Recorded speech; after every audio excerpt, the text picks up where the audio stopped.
back sa ating FB page na Review with Leonalyn at sa ating YouTube channel na Solving Math with Leonalyn.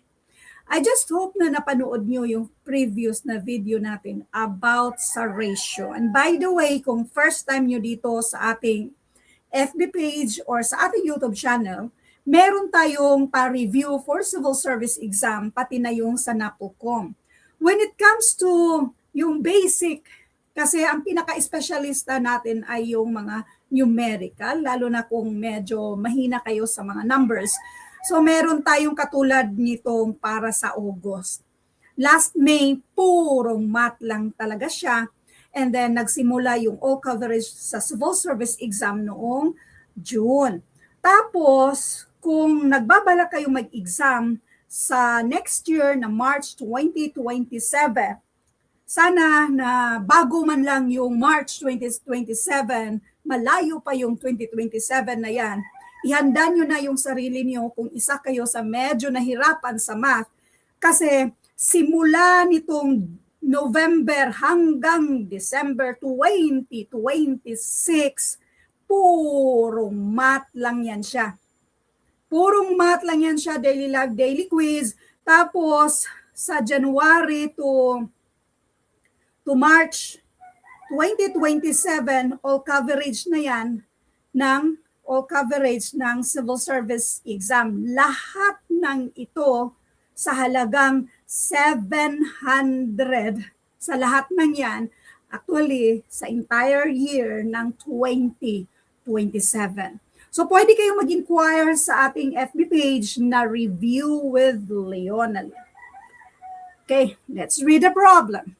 A recipe calls for flour and sugar.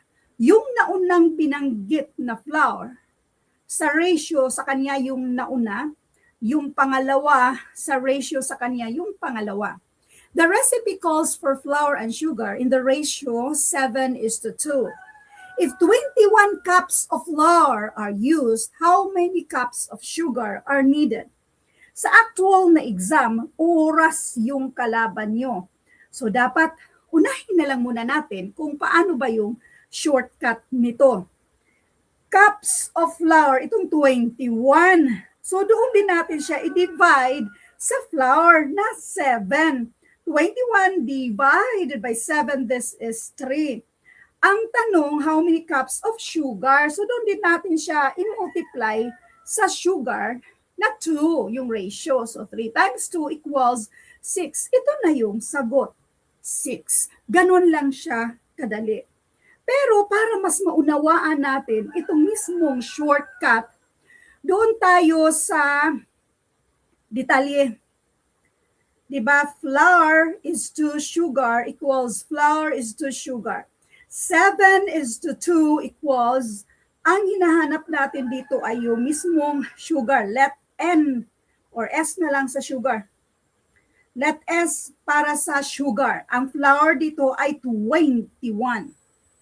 Ganito tayo mag-multiply kapag ratio. So, 2 times 21 equals 7 times S.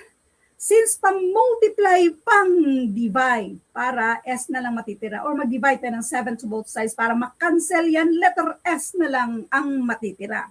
Ito naman, 2 ways na pwede itong isolve. Ito ba? Either i-multiply mo yan bago mag-divide ng 7, or i-divide natin muna yan bago mag-multiply, pareho lang din. 21 divided by 7, and that is 3. 3 times 2 equals 6.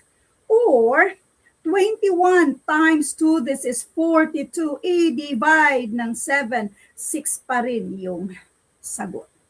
Thank you for watching, and all I hope na meron kayo natutunan sa videong ito. Thank you and God bless.